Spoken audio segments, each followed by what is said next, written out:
What's up, everybody? How y'all doing? It is your girl, your diva in knowledge, Lady Mocha, representing Mocha's Cafe de Paris, also representing my channel specifically for women, Mocha's Ladies Lounge. I appreciate y'all joining back.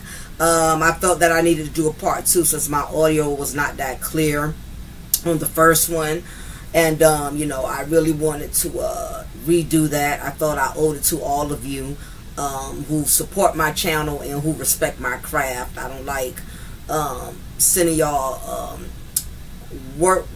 content that's not of good quality.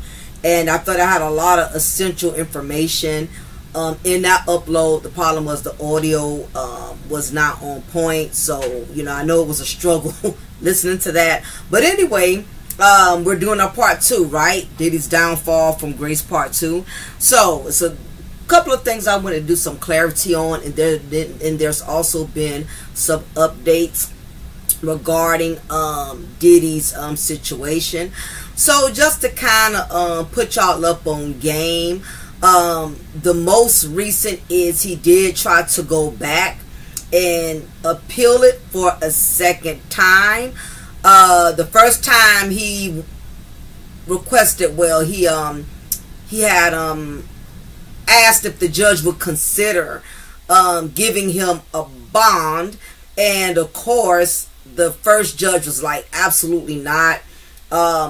We're not comfortable with letting you out. You're too much of a risk. You may flee from out of this country. We just don't see it being a good fit. Okay, we cannot take that chance. So he got denied. Diddy, being the man of never being denied, never being told no, always having things his way, sends an additional request to a second judge and says, because I think the first judge was an arraignment judge, and I guess this judge was another arraignment judge, or however the case is, right? But it's not the same judge, it's the second judge, okay? So, well, this judge here may be the one that's going to actually be over the jury. The first one may have been an arraignment judge. Basically, that's what I'm saying. So, he approached the second judge saying, well, since I cannot get bond that would give me leverage of having 100% freedom until I go to jury, until I go to trial, can I please get bond with conditions? Now, the bond with conditions already was a no-go, and he thought the judge was slow. Basically, you know, I'll have security, I'll have paid security at my house, making sure I can't leave. I'll also not contact any of my witnesses. Y'all can take my cell phones, as if he can't get another cell phone, like a judge is supposed to believe that. So he tried to convince the judge that you know, he'll be willing to release his phones. He'll be willing to make sure that any visitors that come to his mansion, that his security logs them in, logs them out. That way they can report daily who's been visiting him. And guess what? The judge shut it down again. Nope. No conditions. And if you think about it, it only makes sense, because you have to realize Diddy, once upon a time, was a very powerful man. Diddy has already been somewhat violating the conditions before they even arrested him, which he got arrested on the 17th, and he's already been contacting witnesses. He's already you know, been trying to pay people for bribery to recant their story. And you have to understand, you know, Diddy is a man that's used to having power and money. Those have always been his resources, power and money. And now he's in a position now in which those sources he's not able to use. It's not of benefit to him. It's not of use to him at this point. It's no good. No one's not trusting taking his money. No one's not trusting putting in work, because the heat is too hot right now. And everybody that was down with Diddy once upon a time, everybody is fleeing the scene like roaches. Like roaches, you know, you turn the lights on, all the roaches scatter, because now, you know, people being exposed. So, people in his camp, people who he's used to using as puppets, as slaves.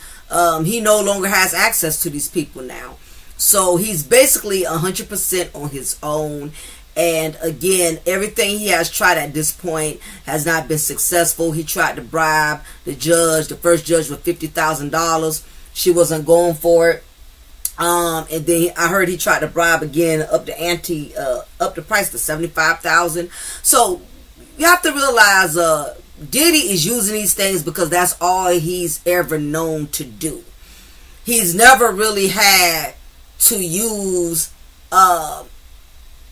any real compassion, any real empathy or sympathy. He's never had to really use the human side of himself, because he has always used his power and he have always used his money to get what he wants.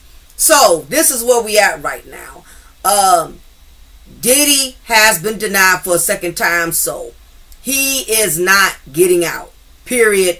At least not up until trial, okay? Diddy did not want to have to serve time in that jail until jury. Because you have to realize, the reason why people rather do bond than to sit weeks and weeks at a time until jury, because see, this is the kind of conditions you're going to have to stay. You're going to have to live in. This is where Diddy is going to be remaining. And this is the actual photo of the Metropolitan DC Detention Center jail where he is currently residing in New York. And they said this jail is in one of the most poorest conditions. And let's face it, most jails are.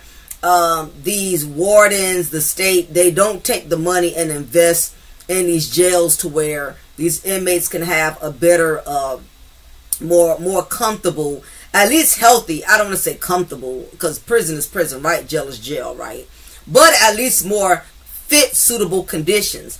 Like I said, all of y'all should already know who've been following me for a minute. I did corrections for 3 years. And when I tell you, these jails do not give a damn, they do not give a rat's ass the type of conditions they have these inmates living in. The last jail I worked at, there was continuous ceiling leaks. There was rodents always in the ceilings. The temperatures there would sometimes really be excessively hot, or it'd be excessively cold as far as climate temperature rise. The plumbing is terrible, you know. The water supply is terrible. I can't name how many times where only drips of water will come out the faucet because the maintenance or whoever's over the jail, whoever keeps up with the plumbing and the maintenance duties and all of that, they will be lazy at keeping up with these things and maintaining them. You know, things y'all take for granted. You know, you woke up this morning and you went to your bathroom and you turn on your faucet. Your faucet has a adequate amount of water that comes out. But when you're in prison, let me debunk prison, because he's not in prison right now. Prison and jail is not the same thing. When you're in jail, okay, because he's in jail right now, he has not been sentenced. These are the type of conditions you have to live in. You know, things that you take for granted. And this is where he is. And this is what Diddy was trying to avoid. Diddy did not want to go to jail until trial. Because, honestly, this man has so many charges up his ass to where this is not one of them cases to where they can make a decision within a year. This man gonna sit for a couple of years. I'm gonna just let y'all know that now. It's way too many witnesses. It's way too many others that's gonna be indicted besides him. It's more additional charges that we don't know about yet that's gonna be added. And in cases like this, from personal experience, they take their time getting to inmates that have this that has an excessive amount of charges like this.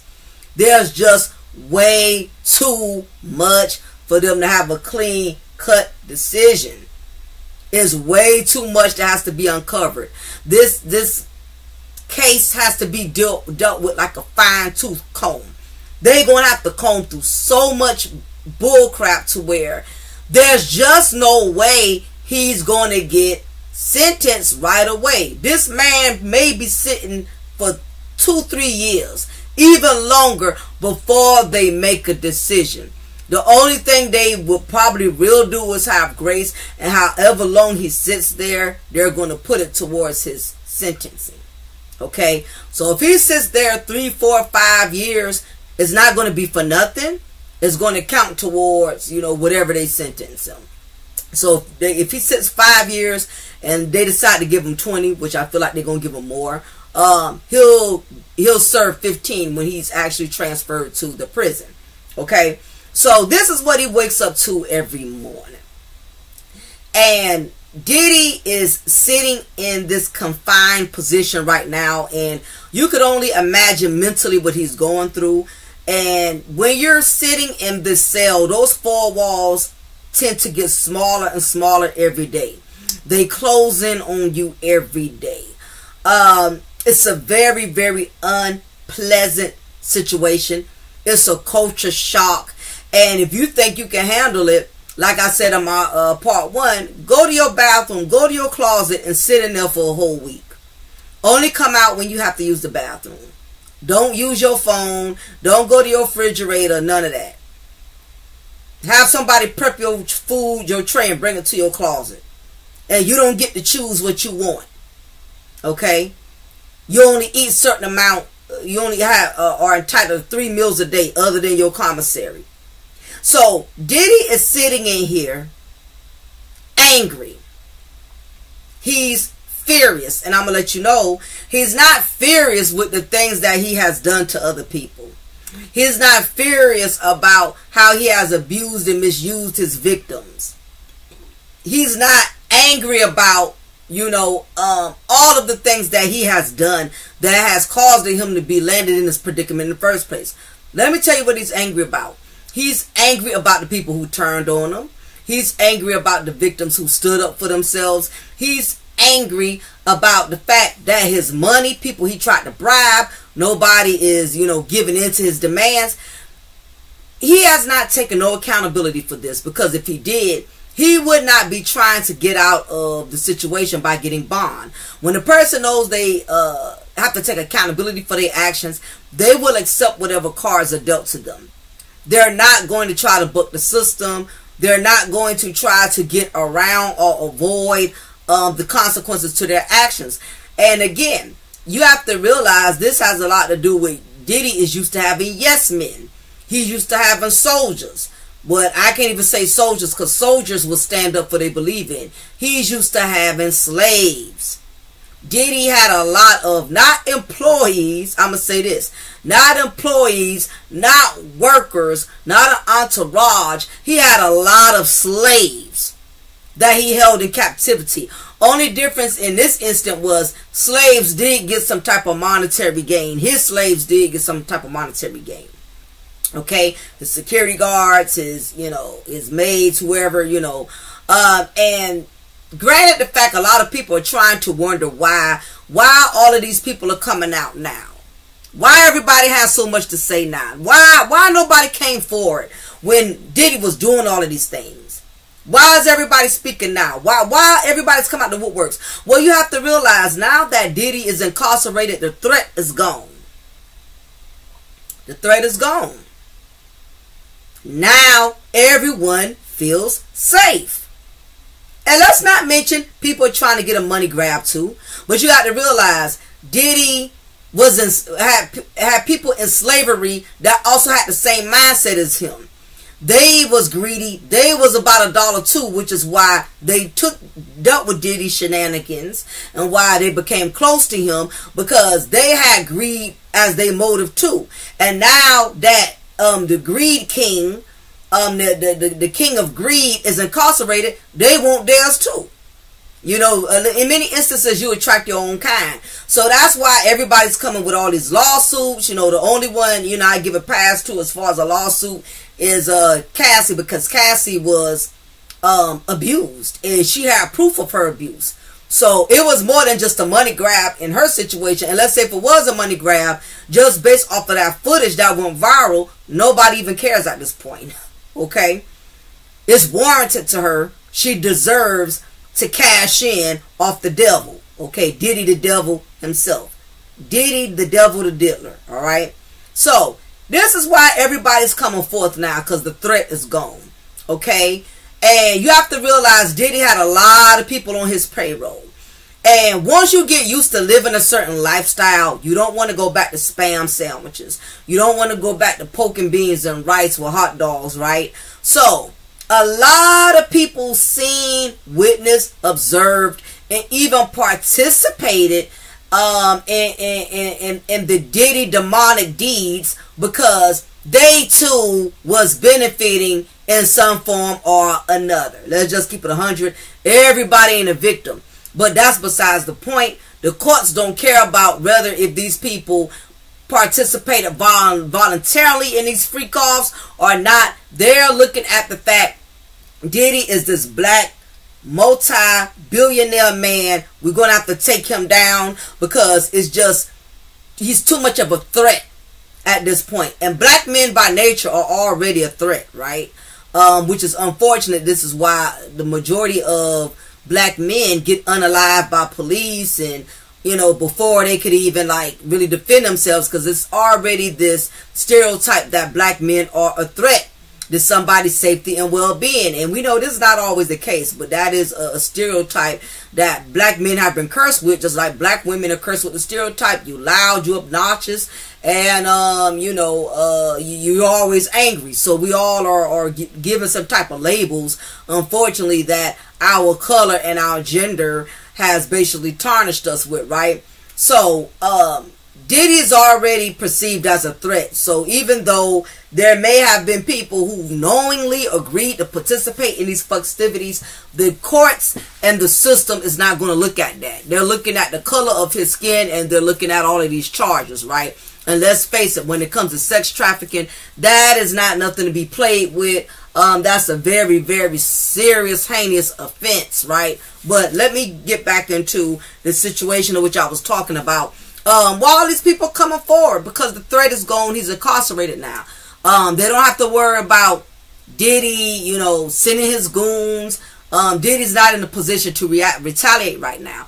And if you think about it, a lot of y'all are in positions in which you see things going on within a specific situation, but you know if you were to address it or call it out, it's going to be a problem.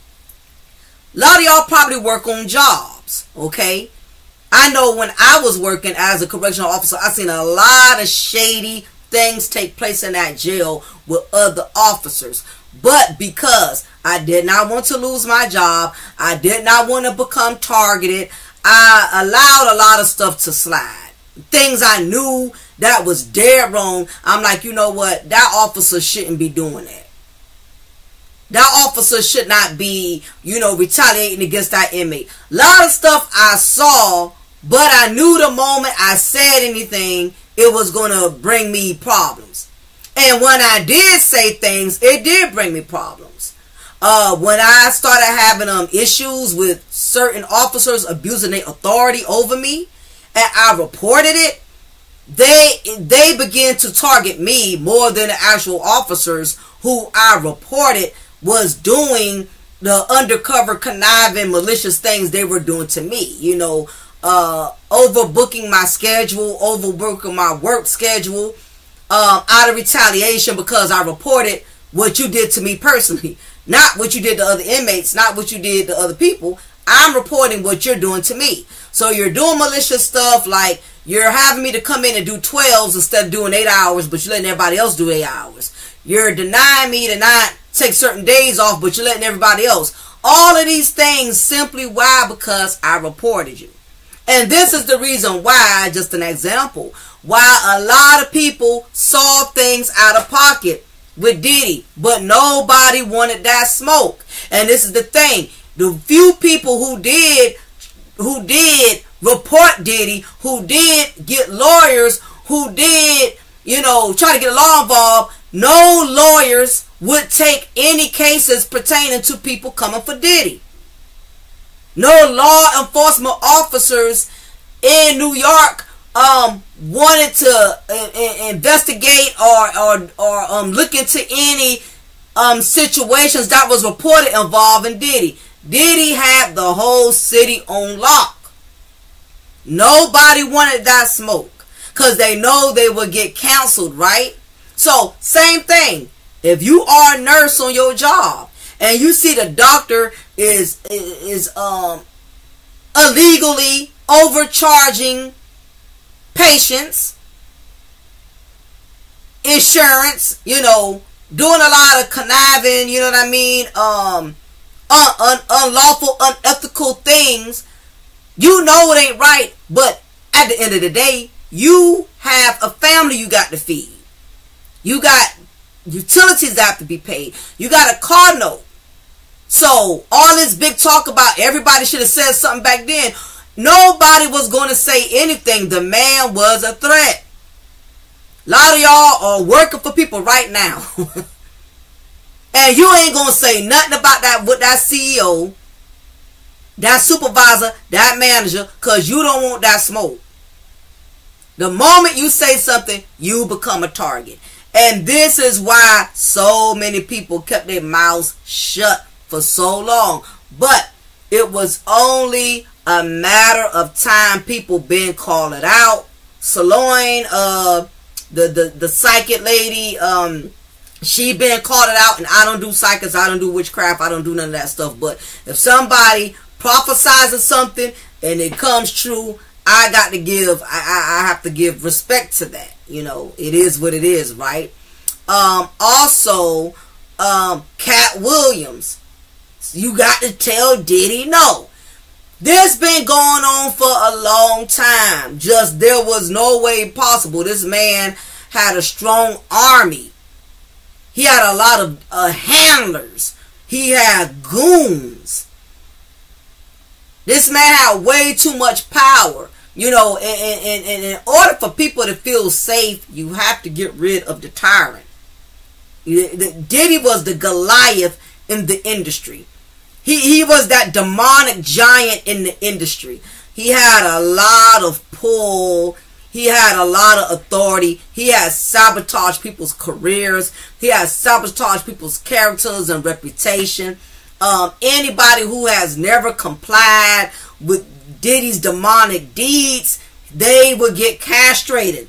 They would get thrown to the wolves, okay? So let's go a little into it, right? Want to look at the timeline on some of the events, on how this all came about. Because, you know, it's been a lot that has transpired. So we got to go down memory lane, right? So, of course, you know, he's been arrested and indicted by federal authorities in New York, okay? He's basically accused of operating an empire of sexual crimes going back since 2008. So all of this is alleged. All suspects are proven innocent. All suspects are innocent until proven guilty, even down to Diddy, because he has not been sentenced as of yet. All of this is still pending investigation. But anyway, anything I say in this content is alleged and based off of my own opinion for educational and entertainment purposes only. Alright? So, November 16, 2023, Cassie says in a lawsuit, Combs subjected her to years of abuse. Lawsuit filed in federal court saying Combs was prone to uncontrollable rage and subjected her to savage beatings. And we saw that when the videotape footage had basically came out. And that's really what got the ball rolling. He paid that settlement so fast. That opened a can of worms. That's what started it. Well, actually, before that started, him pissing off Ciroc. I think is it Diable or something. I'm gonna find it in a few minutes. That's what actually ignited it, and it just kept going from there. But first when he tried to challenge a powerful non-colored company, that's kind of when things went left. Now that's November 16th. That was when the video went viral. November 17th, that's the very next day, the lawsuit was settled, okay? And basically Combs said, we have decided to resolve this matter amicably. And he wished her the best. And the reason he gave it out money so fast, because he knew what he did. And we ended up finding out ultimately. Okay? So everybody initially at first thought that Cassie, it was just a money grab. Okay? But they found out when that footage came out, okay, that this man is really a monster. He's really an abuser. Because remember, he lied and said the truth would tell itself. He posted it on Instagram. He said the truth will be shown in time. And that's absolutely what happened. His truth ended up being exposed. Okay? So November 23rd, 2 other women came forth with allegations of sexual abuse as well. So attorneys, of course, they said those allegations was false. December 6th, another individual came forth saying that she was great. Also, that was another lawsuit that took place. I'm not going to read each and everything. February 26th, music producer files a lawsuit alleging Combs sexually assaulted him and forced him. Yeah, I think the guy is it Lil Don or something? Lil Rod, okay. He also came forth about the list of illegal activities dealing with drugs and sex that he witnessed, right? So that was February. March, Homeland Security investigates and served search warrants in the early morning raids. They raided his home, right? Raided both of his homes, all 3 of his homes the same day. I think he had a house in New York, one in LA, and another one somewhere else. But they raided all 3 at the same time, right? March 26th, they tried to claim that the feds used military level force. You know, they felt like it was too excessive, but that didn't matter. That got debunked. April 26th, Combs and his team filed a motion to dismiss several elements of Dickerson's lawsuit. Okay, so of course it was another lawsuit that came forth. May 10th. Okay, so May 10th was when the tape came out. All right. So it came later after Cassie initially filed that lawsuit. Okay, so it shows him you know, basically dragging Cassie through the hotel in the hallway. So that's pretty much when things really went downhill from there. When everybody saw this footage, there was nothing he could say at this point. People lost all trust, all respect. His reputation was tainted right then and there. Because of course he lied. And when everybody asked him and mentioned it to him and brought it up when he decided and agreed to pay Cassie, I don't appreciate anybody slandering my name. You know, I think that is this false narrative that's being painted about me, only for this damn video footage to come out. And it went downhill from there. Okay, so video showed Combs attacking Ventura in Hotel Hall 2016.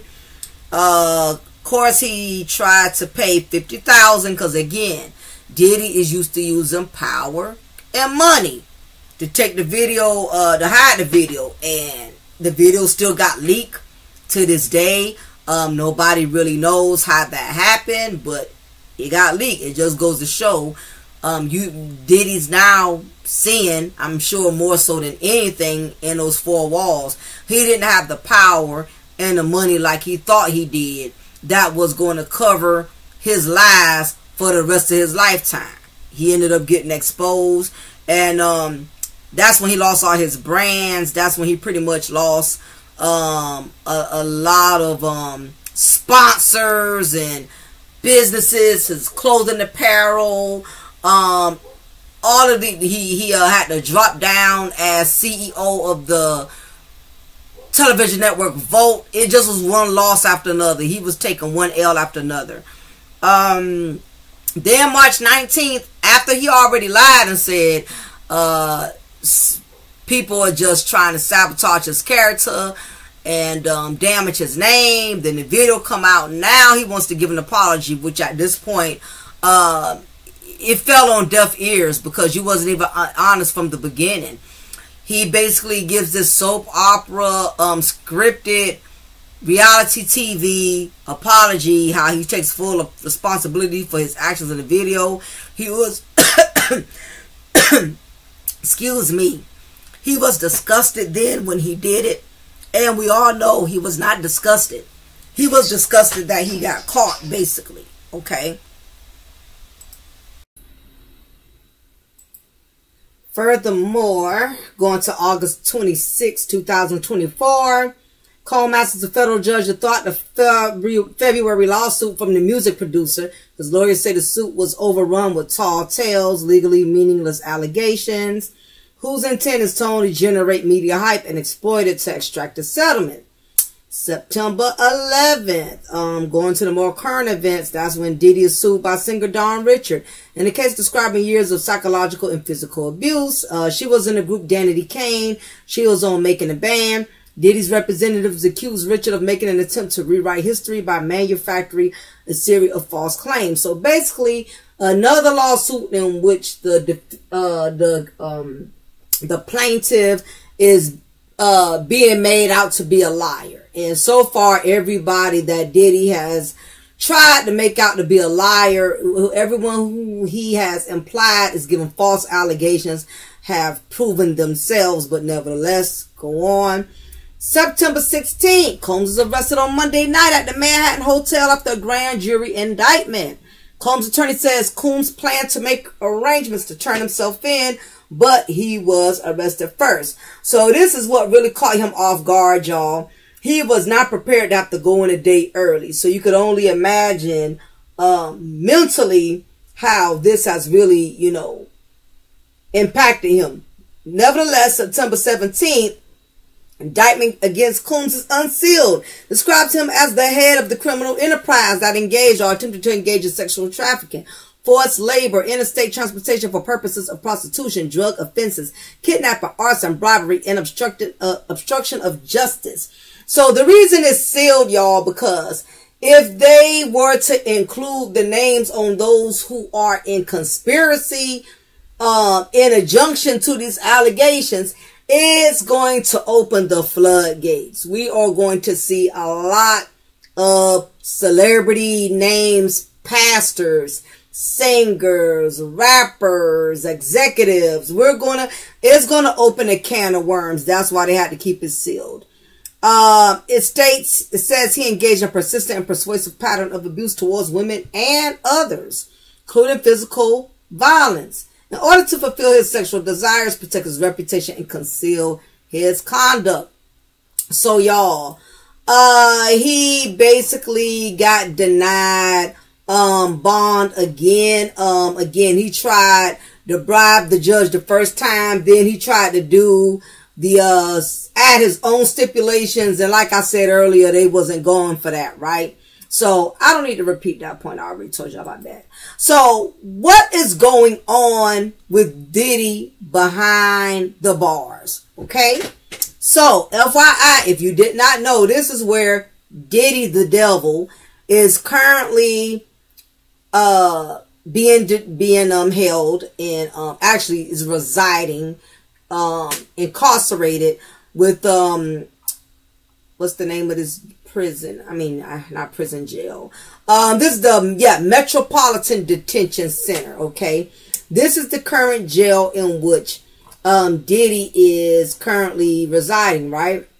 So what's going on is basically is being told that Diddy has to watch his back, because according to the warden at the facility he's in is stating that there's a lot of inmates who really want to get a hold of him. And anybody who has any type of familiarity with the jail system understand that it's a badge of honor when it's a major strike. And this is just that jail/prison mentality. So it's not going to make sense to any of us on the outside or who do not understand how jail politics work, right?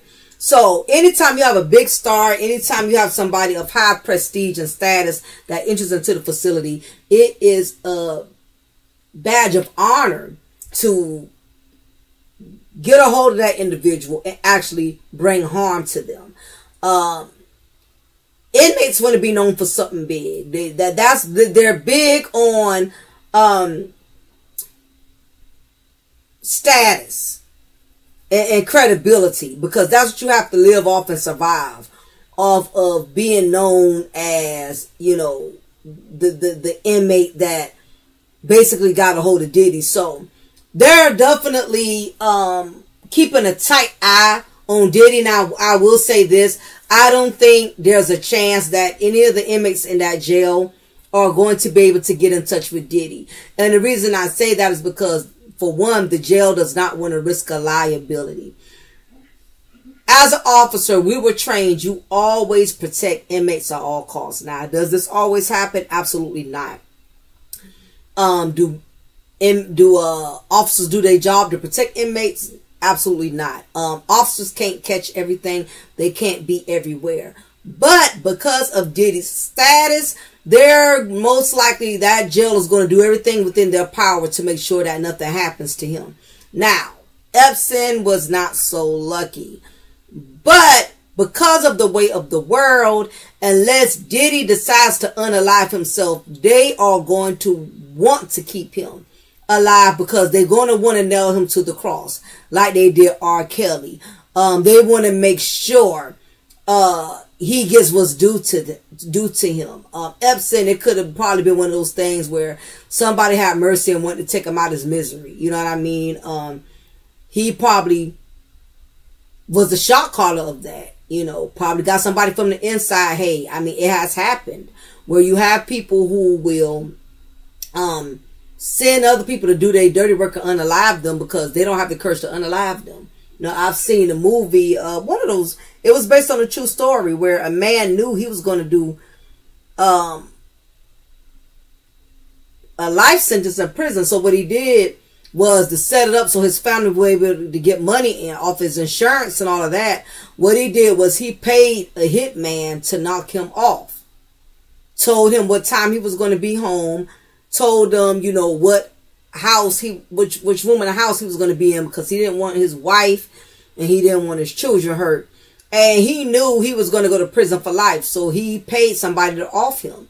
And that person did it. And he told him, hey, when you do it, don't do it at a specific time.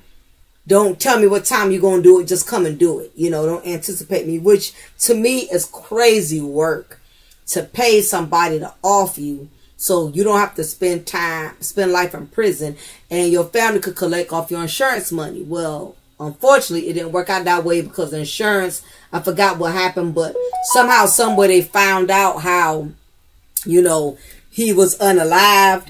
And because it was not a death that he did not cause, his family still did not get that insurance money. They did not honor that. So he did that for nothing, basically. Because he ended up losing his life. And his family still was not able to collect that insurance. So I don't think he thought that all the way through. And from the last I was told, insurance companies, they don't pay on suicide. Okay. So, FYI, right? So, but this is where he's at. You know, anybody knows that's what inmates want to do. They want to get to the big fish, all right? They want to get rep. They want to get a rep, and they want to get stripes. So, as we have it, it's going to be a little difficult for them to do that because Diddy is in protection. He's in isolation. Which to me is way more hard than being in general population. Because when you're in isolation, you're in this room by yourself. You're in the cell by yourself 24 hours. Now, we're going to give a breakdown as to what Diddy's daily routine is going to be like in the jail. For those who've never experienced jail. Me personally, like I said, I was a correction officer. I used to work there. So I pretty much know the program. So I have enough experience in which I can pretty much commentate on this. So this is what's going to happen, y'all. He got denied twice, you know, for bond. So he's going to have to get used to making this place his home, okay? So, again, this is the jail. This is where Diddy lives, y'all. This is his new mansion, okay? So, only difference is, unlike his mansion, where he has several rooms where he could go to, he's going to be restricted to being in one cell, which is probably not even the size of his closet. Okay, so can you imagine being in this situation, right? And the walls are caving in on you.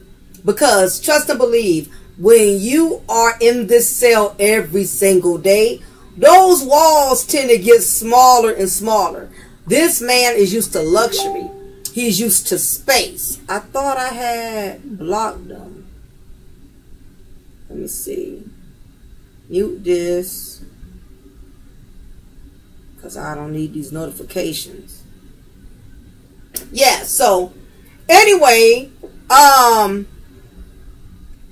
it's a mental thing. You got to really mentally be strong, because this man is used to luxury. He's used to waking up in his king size bed. He's used to walking into his huge walk-in closet with all his suits and all of his sneakers and hats and jewelry.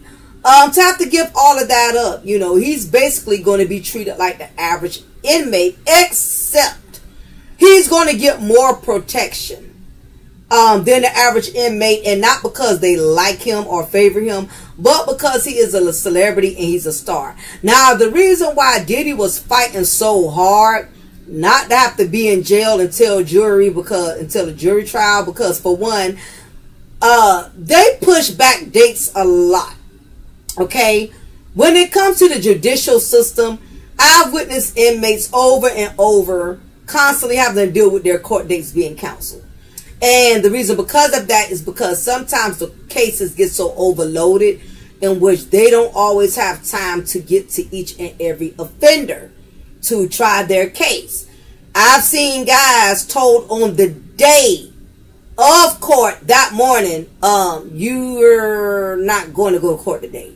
This is after they done set months and years and anxiously been patient, waiting, thinking they're going to see the judge and get that bail bond and get that release date, only to be told we're going to have to cancel it for a couple of months.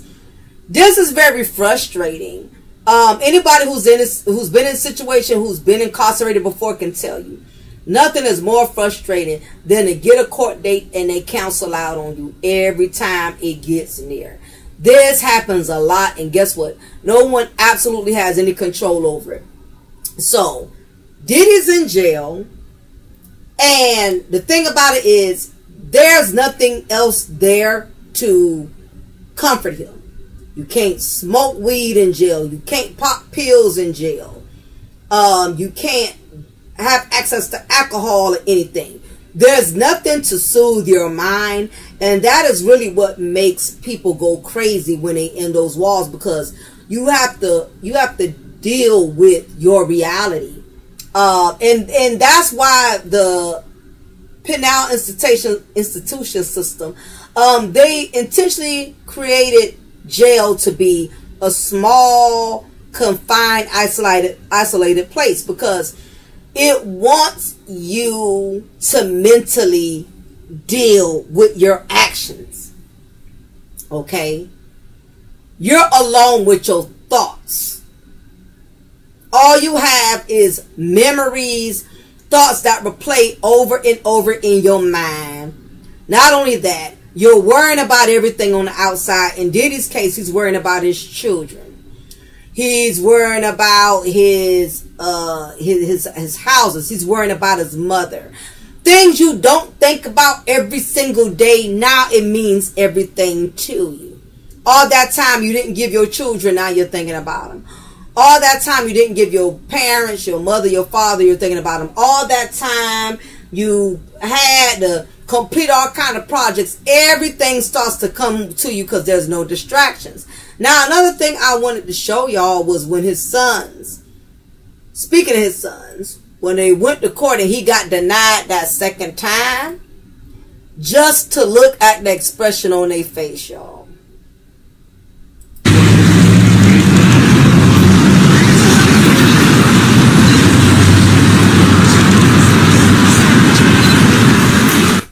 That's Quincy Albie Shore's son. He's just there to support his siblings mostly. That's Christian. That's King.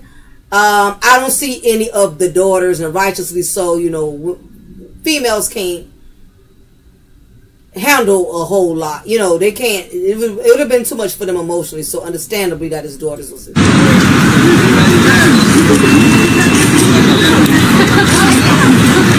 How you doing, guys? You all right?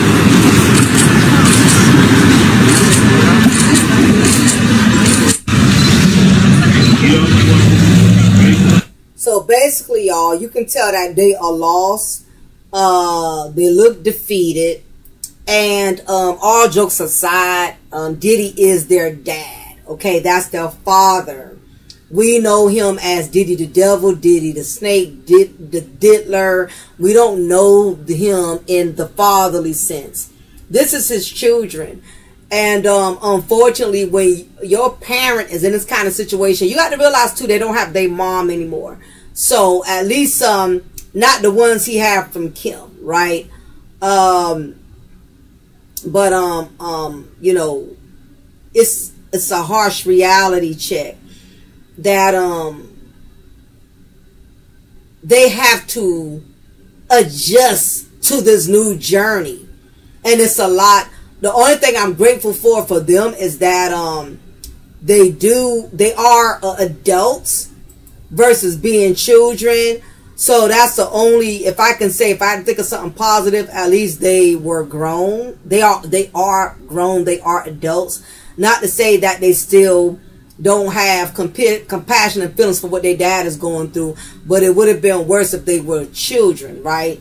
So this is what's going on, y'all. This is when he was denied a second time from the judge. And I know they're feeling defeated because you got to look at it this way. They're used to their dad always being able to wiggle out of things. And this time it's just not going down like that. So they're feeling defeated. They don't have their parents. Now I know this one here, his mother Issa, he has his own mom, and other than that, you know, they still share the same common burden, the same common pain, which is their dad being incarcerated. So it's a sad situation, y'all, but we gonna get back to talking about Diddy's life in jail, okay? So basically, this is the new lifestyle, right? Diddy is going to be entitled to just 1 hour of rec time per day and 3 showers a week. Here he will be allowed visitation periodically, while his lawyers will always have access to him. And that's the way it goes, y'all. In the jail, you do have access to, you will have visitation, right? Now visitation can vary from the family actually comes to the jail and they can see you person to person, or they have to see you through a glass in which there's no personal contact. You're not able to hug, touch, or whatever, which is usually the safest way, because it eliminates a lot of problems. That keeps the smuggling and any type of illegal transactions, like, you know, drugs, weapons, or whatever. So most jails are steering away from the in-person body-to-body contact, and they're just specifically doing it through that plexiglass window, or because technology has updated itself, they're doing a lot of FaceTiming. I know the last jail I worked at, they do the FaceTiming now, in which the family member can get a link or an app in which they can speak to you from home. So it's pretty cool in a sense, because it eliminates family having to always drive out to where you are. And let's face it, when Diddy goes to prison, he's most likely going to be shipped to a prison that's going to be, I'm sure, states away, okay, to where they're definitely going to have to book flights and stuff to see their dad, just not a hop and a skipping away, right? So he's going to be able to have visitation. They got FaceTime. They got all this fancy stuff now. I'm not sure about this particular prison here, but I'll probably do my research in due time. Inmates are allowed to get tablets. I know at the last jail I worked at, all inmates get tablets, and they have to sign in and sign out. That way, the jail is able to keep up with the tablets, and they can make sure that, you know, there's nothing illegally being done. It's just another way of the jail being able to keep up and monitor the behavior and the things that the offender, the inmate, is doing on the tablet within that jail. So yes, jail does have tablets. Now, they are big and bulky. They have some type of permanent case on them, so they can't just be thrown and shattered and stuff. They like the old-fashioned tablets that first kind of came out, you know, big and bulky, so the inmate can't easily destroy the tablet, because you just have some inmates, they just destructive, okay?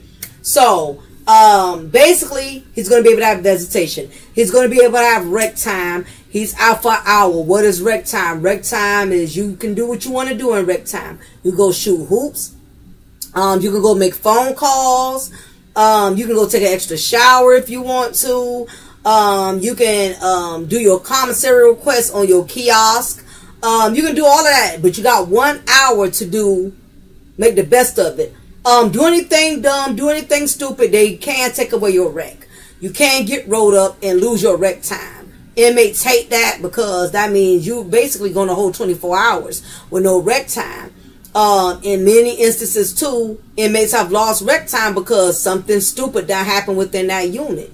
Somebody got caught smuggling contraband. Somebody got caught smoking a cigarette or something like that. So that whole unit, that whole day loses rec time. Meaning everybody gets punished for it unless they can narrow the person who did it. But if they can't, most of the time the whole unit suffers for it. And this sucks being an inmate, because it's the good suffer with the bad type of thing. But most jails try to avoid penalizing everybody. So if they try to narrow it down, and if they can't figure it out, sometimes they'll just count it as an L and nobody, you know, loses anything. But this is what he has to deal with. Now,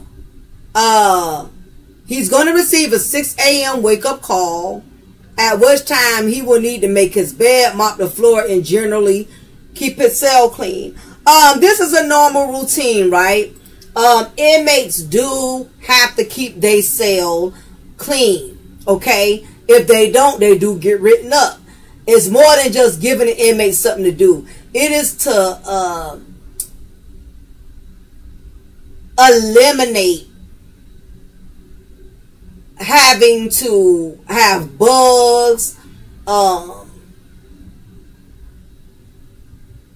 any severe you know, allergies or sicknesses that can derive from keeping a nasty ass cell. They make them keep it clean so that they're not sleeping in hazardous conditions. The jail where I worked at, most of the guys doing their rec time, they want to keep their cells clean. And they know they only got 1 hour. So they make it their business to borrow the sprays or the chemicals. And as an officer, when they want to use chemicals to clean their room or spray down their walls or whatever, we would have to hand them the bottle and actually stand there and watch them spray it.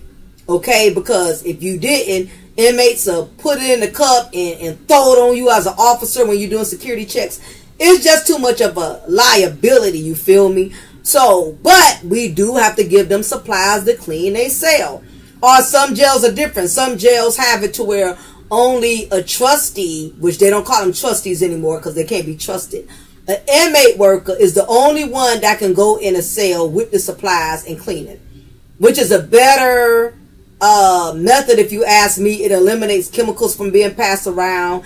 It eliminates officers having to stand there and supervise what they're doing with the chemicals, because that gives the inmates room that aren't being supervised to do what they want to do, because you're watching somebody having to clean, right? So, yes, he's going to be required to keep his room, to keep his cell clean, okay? The officer is noticing the toilet is being piled up with doo-doo. You ain't flushing a toilet. You got boo-boo smeared on the walls. You know, you got a bunch of debris in your cell. They're going to have to call you out on it and make you get it together. This is your new home. You got to keep it maintenance. You got to keep it clean. You keeping your room nasty could create rodents from entering your room through the ceilings because you got smells, you got odors that's attracting them there.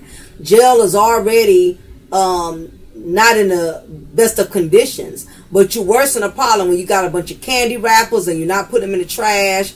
You got a lot of old drawers that with odors and boxers that you're not sending to the laundry to get washed so your cell can stay clean. You put everybody at jeopardy. You put everybody at risk because you're sharing the unit with other inmates who are also in cells. So once you start getting rodents, they're going to get rodents too. Okay? So going back to, they're also told that inmates are entitled, which is true, to 3 meals a day, add up to 1,800 calories a day. All of which will be prepared early and will wait on a warming box for them to be given to him since he's not a general population. So, of course, we know prison food is not the best. However, they do have to feed you. And it's unfortunate that I think even animals are entitled to at least a decent meal. I don't think that a dog should be given anything just because they're a dog. Some of these prisons have gotten better, but for the most part, their food is not food, and it's definitely not going to be food for Diddy because Diddy is used to lobsters, steak, shrimp. He's used to eating the best. This is definitely going to be a downgrade for him because he's not used to struggling. People such as myself who are used to struggling, we learn to make do. You know, we learn how to,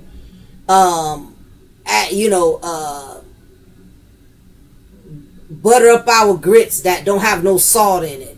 You know, you learn how to take that seasoning from off your potato chips and put it on your grits. You learn how to improvise as an inmate because simple things to take for granted they don't give you. They don't give you salt with grits. They don't give you butter with grits.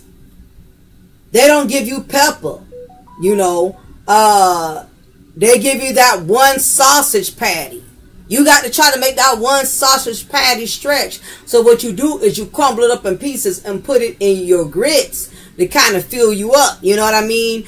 You have to learn how to navigate how you eat, how you season your food and everything. And this is going to be difficult for Diddy because this man has not been in poverty for years, right?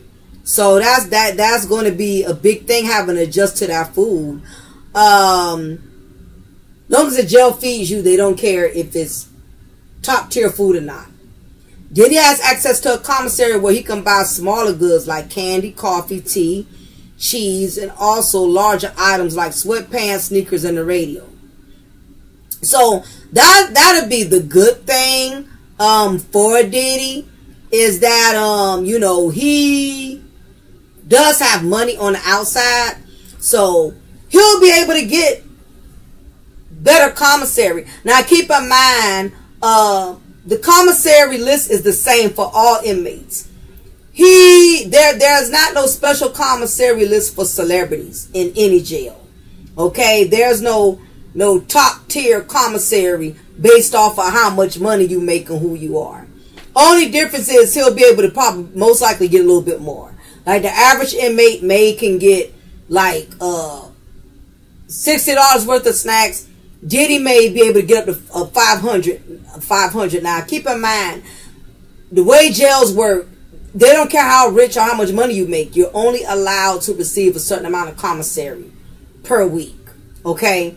So, just because he's Diddy, that don't mean he's going to be able to use all $500 worth of commissary within that day. He may only be allowed to use like $100 per week. Each jail is different. The reason is like this because they don't want to give an inmate too much commissary all at once to avoid gambling, which is a big thing in jail.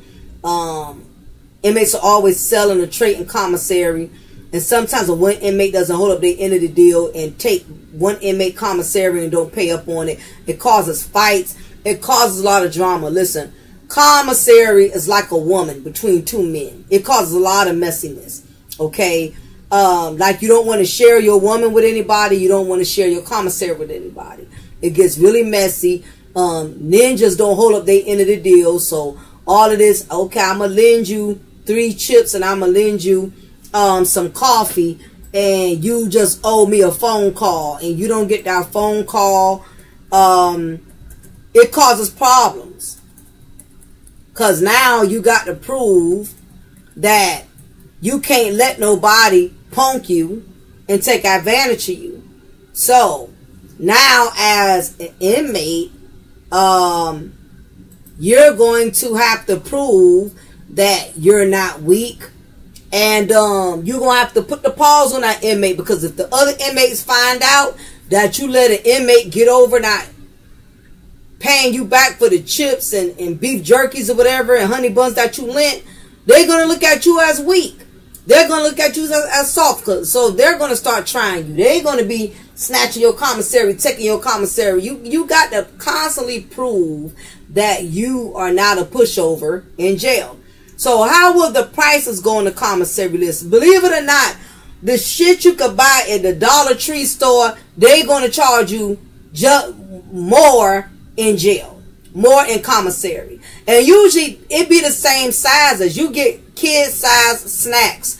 You don't get no big old bag of Doritos, okay? You get the small fun size, but you can get as many as you want, right? But this is how they charge it at this detention, okay? This is the commissary list, right? 1 6-pack of water is for $4.50. Decaffeinated coffee for $3.55. Powdered milk for $5.75. Okay.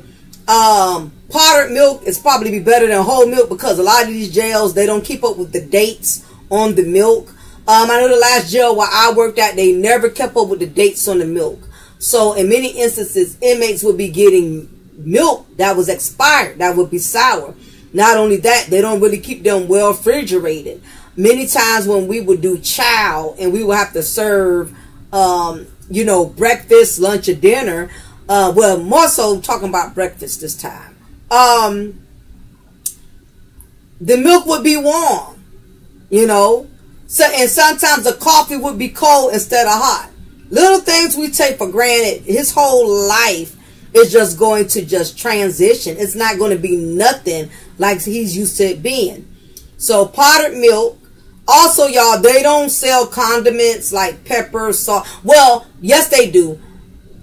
You would think pepper and salt would automatically come free and sugar would come free. Well, I know, no, I think sugar, at the last jail I went to, they would give out free sugar packs. But you have to pay for salt, pepper, mustard, ketchup, jelly, peanut butter. You got to pay for that separately off commissary. That's a luxury in jail. Okay? So, like you can go to a restaurant, they're going to load you up with sugar, give you all the packs of honey mustard and everything. No, you imagine McDonald's tell you, you got to pay separate for honey mustard, separate for ketchup, separate for salt and pepper. That's how jail is. Jail separates everything, right? So, this particular jail has the sugar-free honey for $3.70, jalapeno wheels for $3.20, peanut butter, yep, just like I told y'all, they charge you for peanut butter, $3.15, Velveeta cheese blocks for $3.70, chicken stock cubes for $1.80. Okay, now the chicken stock cubes, those would be good, like to put in your grits, like salt in your food, because it adds like that little salty flavor. You get what I'm saying? So that's a good essential other than salt. For tuna and Thai chili sauce for $2.50. Like I said, a lot of this stuff is dollar store material. Turkey log with honey pepper for $2.70. A hot and spicy beef sausage log.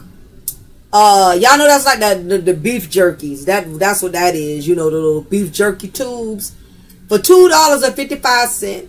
A Spam pouch for $1.50. hot chili with beans for $1.95 or unsalted crackers for $1.95. Okay. Also, too, FYI, if Diddy is, we don't know his medical condition, but if he's diabetic or have high sodium, the jail by law has to give him the right food for his health condition. I don't care who you are. If you're diabetic, they have to give you sugar-free food.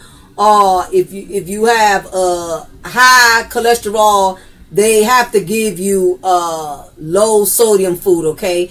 We had inmates with special diets. One inmate, he was not allowed to eat solid foods because he was like elderly and up in his age. So the kitchen had to make his food soft and puree it like it was baby food. So yes, the prison will make sure, jail, I keep saying prison, but I mean jail in this case. Jail is going to make sure they give you the right things for your diet, because they don't need a lawsuit. They don't need you dying because you ate something you wasn't supposed to eat or whatever the case is, right? Other items include cheese, crackers, curry powder, chocolate-covered pretzels, Chips Ahoy cookies, granola bars, cashews, unsalted peanuts, Snickers bars, Hershey bars, sugar-free candy, because again, they got to accommodate the diabetic inmates, macaroni and cheese, and flour tortillas. Listen, Diddy is going to be big as a house. Mark my word, the next time he goes to court, he going to be puffy for real. He's really going to live up to that name, Puff Daddy. Because he's going to look puffy enough to be somebody daddy for real. I promise you, right? But this is more stuff. Now, this is for the top tier. These are the top tier meals in commissary. Meaning everybody cannot afford to get the top tier meals. But Diddy will be able to afford the rib steak meal for $9.95. Bone-in chicken meal for $5.45.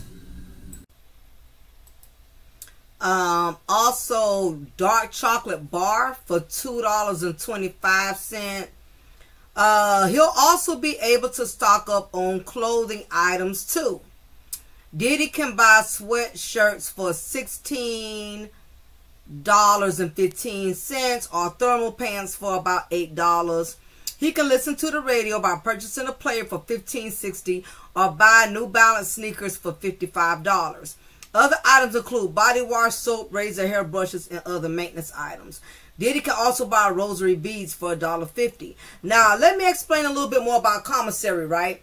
Now, believe it or not, some of these items are luxury items because a lot of these inmates, they don't have family taking care of them from the back, you know, they don't have support, okay? They don't have family that's looking out for them, put money in the books. So anytime you have an inmate that does not have family that's contributing so he can make phone calls and he get commissary, then what happens is the state, the jail, provides them with the basic necessities. Like he's not going to be able to get the Chips Ahoy and the granola bars and all of that. He will just be restricted to the regular trays. With the trays, they do get a pack of cookies. They do get a snack here and there. Usually what some inmates try to do is they'll try to get cool with other inmates who do get commissary and really don't care for the little preschool snacks that come with the trays. So that way they can collect snacks along the way versus, you know, having to buy it from commissary. So they'll get a pack of the state provided cookies that only has 4 little cookies. So they'll probably get like 5 of them from inmates who don't care for the state certified cookies, okay? Because a lot of the items that the jail provides are like preschool sizes, or like fun sizes. Like, you know, when you take your kids trick-or-treating, they snacks is that size. And we're talking about for grown men, okay? That's why a lot of the inmates, they rather do the commissary, because you get more of an abundant quantity. And believe it or not, it's still not an abundant quantity. Like the Chips Ahoy cookies, the ones commissary gives them, 6 may come in a pack, or 8. But he's not going to be able to get the Chips Ahoy where it's like, you know, a family pack where it's like $30. I mean, 30 cookies in a pack. You get what I'm saying? So everything is like snack size, you know, and with the luxury of commissary, you can get as much as you want to, and by the time you order 8, 9, 10 packs of 8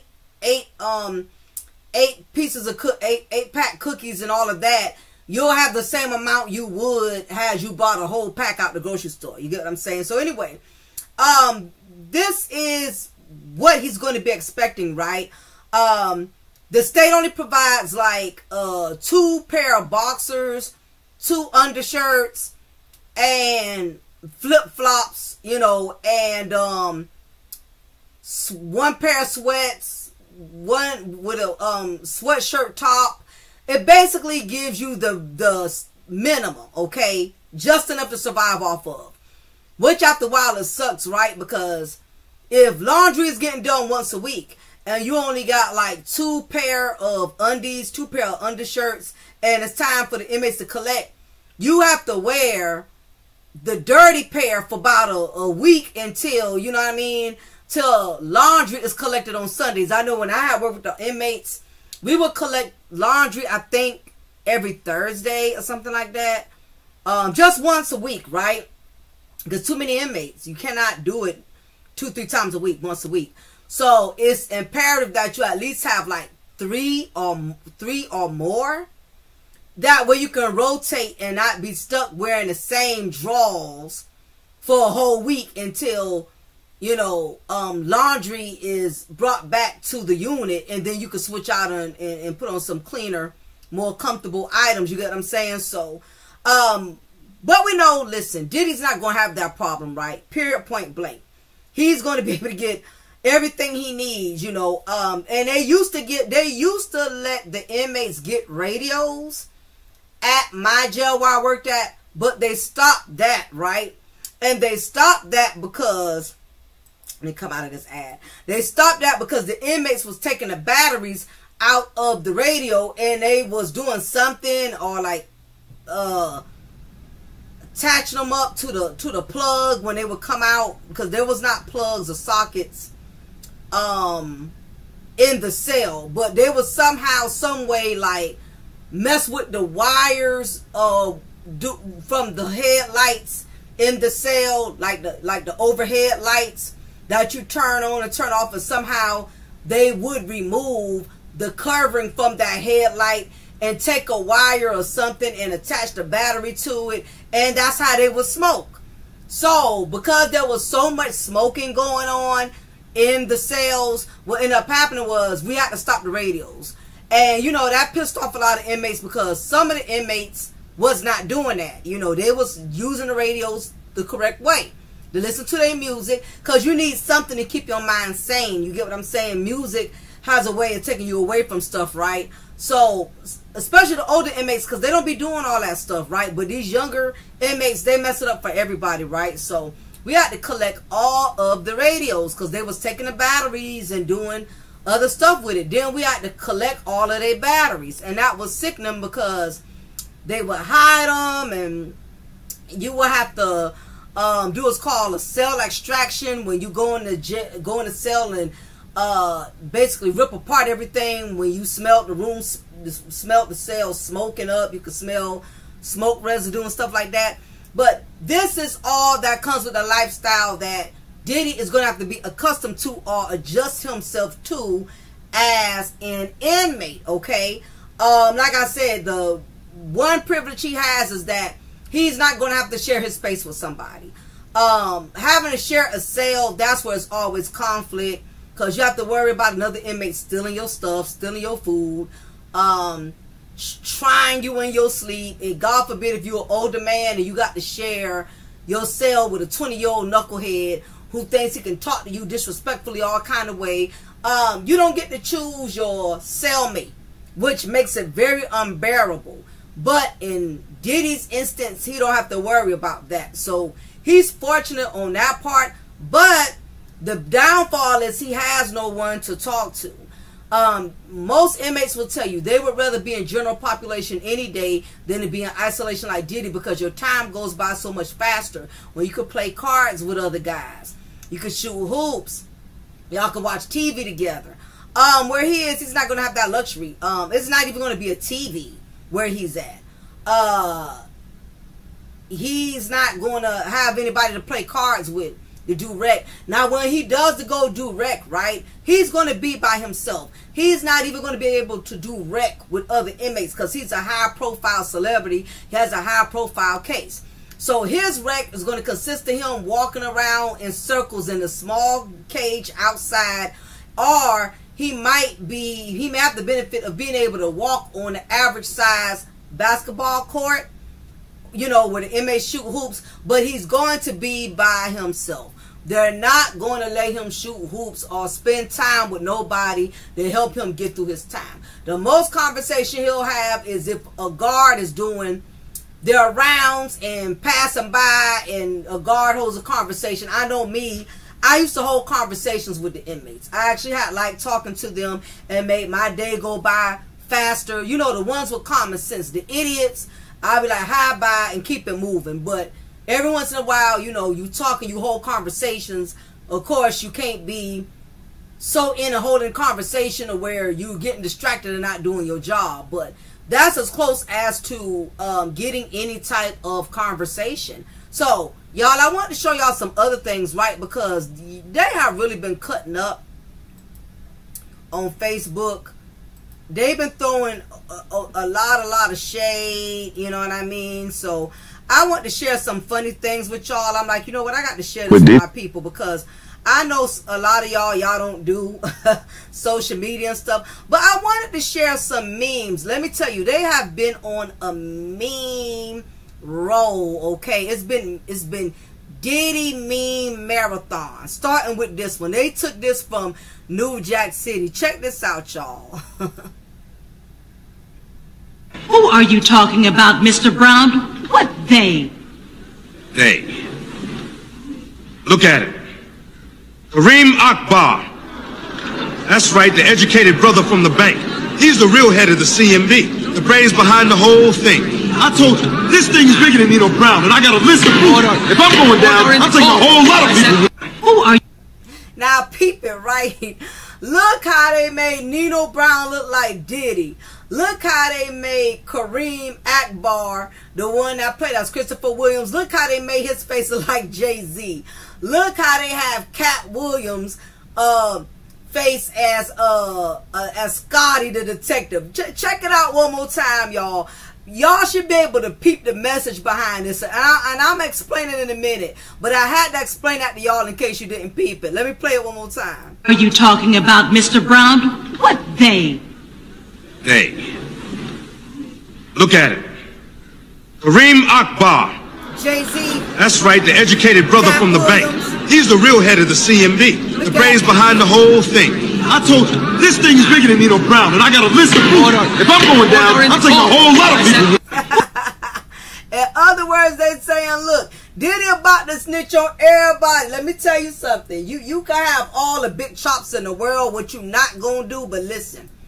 Sitting in here for just 2 days will make you rat everybody out. Like, I can't take it. Listen, Diddy was trying to stop from even going to jail in the first place. So imagine what he's going through mentally now that he's in there. You know, he knew what he was up against, but now he's actually experiencing. So people been posting memes and, like, you know what I mean, really like throwing shade. Now they did another meme, y'all, right? The internet is undefeated from the movie Life, but Martin Lawrence and Eddie Murphy, they did another meme, y'all. I'm sorry, I got to show y'all this. I'm sorry, I got to do it. Let me put that back, bro. And you've been working on. I want to talk about the plan you've been working on. I ain't working on no plan, Ray. I know you. And I know when you got something brewing. I know it. What I got brewing? What I got brewing, Ray? You tell me. I want to talk about the plan you've been working on. I ain't working on no plan, Ray. I know you. And I know when you got something brewing. I know it. What I got brewing?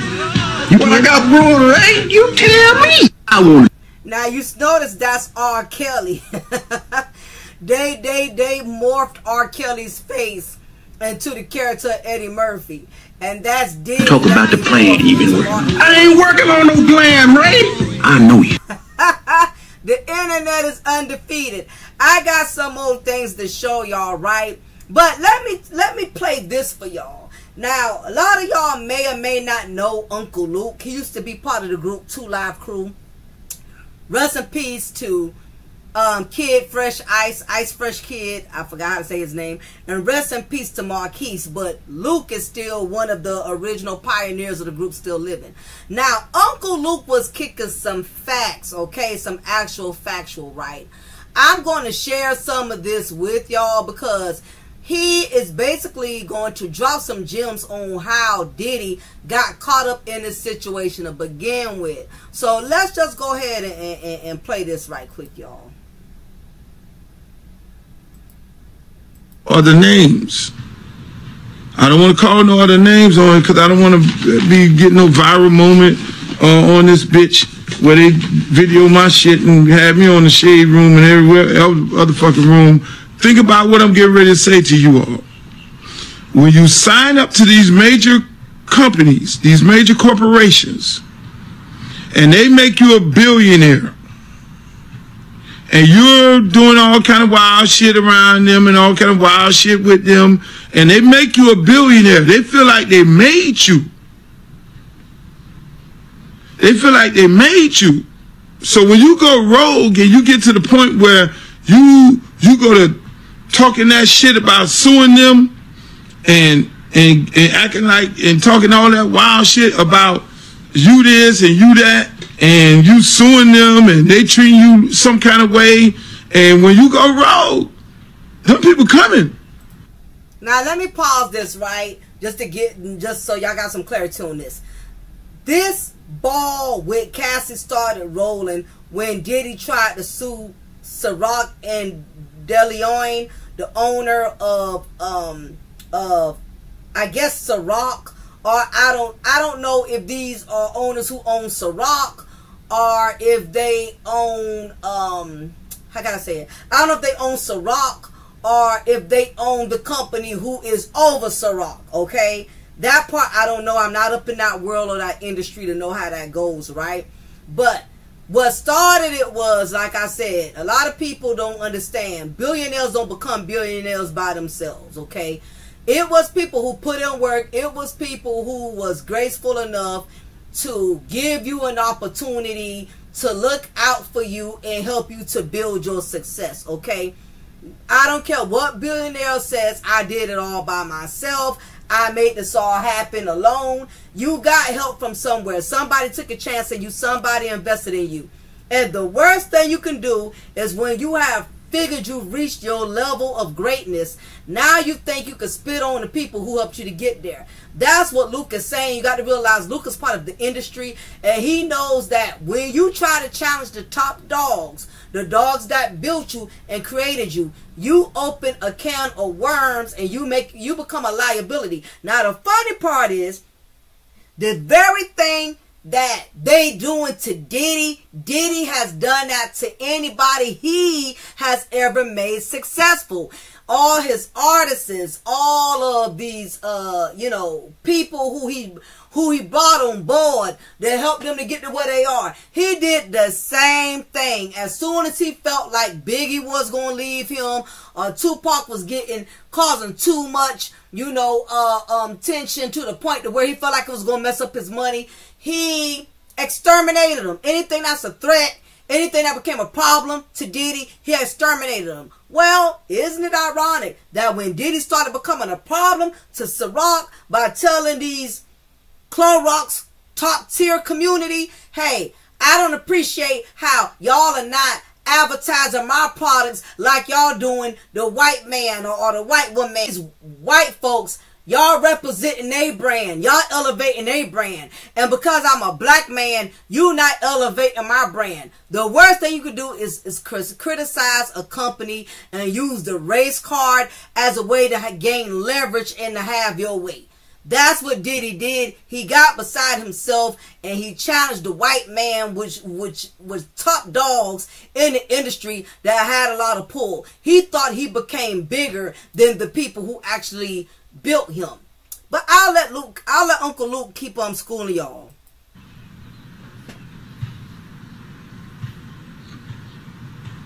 Them people coming now. Because they feel like they made you. They still buying and purchasing niggas. Oh, they're going to cut me off. Fair use, fair use. Think about all these black dudes who went rogue. Who start talking about these big time billion-dollar corporations, stock market. When you affect a person's stock, when you fuck with their stock, and they made you a billionaire. They made you. They look at you and say, nigga, you ain't sold that many records to make you a billionaire. You ain't sold that many things to make you a billionaire. We partnered up with you using your name and likeness and your brand, and you made millions. We made you a billionaire. And when you go to talking that wild shit, when you go to talking that wild shit, hey, happy birthday. They will break you. In other words, don't go against the machine. I'm telling y'all some good shit. Think about the guys who done got on this app and talk about these people and their nationality. And talk about the other guys who were in the room that they made billionaires, and now you out the room and you want to talk shit about the dudes that's in the room and the people who made all these people. I'll give you some good information. Fair use. See, you have a choice to go up in that room to sell your soul to the devil. I never took that choice. I never made that choice, people. I never even took that. Isn't it funny how big devils are quick to sponsor the little devils? I have had opportunities to go up in that room and sell my soul to the devil for the dollar. I just can't live with myself. I'll be all right like this in the fucking garage looking for cleaning out the garage on junk day tomorrow. I'm okay. Versus selling your soul, yeah, they're going to give you the millions. They're going to give you the billion. But when you fucking start thinking it's really about you, they will humble your ass so fast it'll make your head spin. Uncle Luke is not lying. Again, Diddy, he got too big for his britches. And when he challenged them white folks, that's when the pits of hell, the gateways to hell, started opening up for him. Like, no lie. Facts. Think about it. Think about the guys right now who are going through the shit right now, who was way up here. But they can't even fucking, they chopped them down so bad. And they fucking went out to these major corporations who put billions in their pocket and they thought it was about them. Those people are going to come after you and they're going to take you down. And they are more deep into politics than you may think about it. Them heavy hitters have a lot of connections, okay? You never want to challenge the heavy hitters, y'all. Like, for real, for real. These people own senators. They own congressmen. They own these motherfuckers. They own judges. They own congressmen and senators who get judges nominated, who get federal judges nominated. So you see, a lot of us don't know how the game is really played. You talk about multi-billion-dollar corporations that put millions of dollars into political campaigns so that they could get you. All it takes is one senator. All it takes is one senator. You fuck around with one major corporation, and that major corporation. I'm gonna put y'all up on some game because I have y'all to know how this shit work. And that's why when I be talking, hey, look, if half of these brothers consult with me before they go to acting crazy, they could save millions and millions of dollars. And I might need to open up me a fucking consulting firm called Save-A-Hole. Captain Save-A-Hole. basically, you know, because I'm not going to play this whole thing out.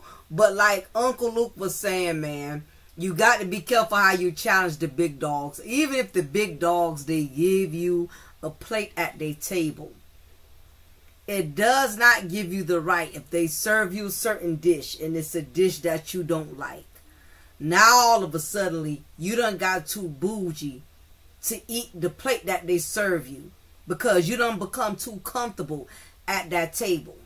You done become so comfortable now. When you was hungry, you was all right with whatever they served you. You were just glad to even be invited to the damn table in the first place. You feel me? You was you was just thrilled and appreciative off the strength of the invite. But now that you are no longer a guest, and they have basically, you know, gave you a position as a team player, now you too good because you're making money with the team who took a gamble on you, took a chance on you. Now all of a sudden you done got bougie. You too good for the lobsters now and the shrimps. You was glad just to get a sandwich. Now because you have become so successful, you want caviar. It's the audacity. Bottom line was Diddy's arrogance had got the best of him, y'all. It's people in high places, you know. You don't know who. You don't know who has bonds and ties, you know what I'm saying, with people in high places. And Diddy got so bigoted within himself, he forgot where the hell he came from. And the fact that he was able to get away with for so much for so long. Let me see what other stuff, y'all. I know it's a lot. This is going to be a long-ass content. I'm going to tell y'all because it's just too much that done folded up into this, right? But also, there's a video going around too showing Diddy's arrest that I'm also going to show y'all briefly. And this is the footage, y'all, in which of course from TMZ, yours truly, in which they actually have the footage of Diddy getting arrested and approached by the FBI, the feds, as he was exiting the hotel. So we're just gonna blow up the screen just a little bit. So okay, I guess I can't stretch it out any bigger than what it is, so we'll just work with it this size.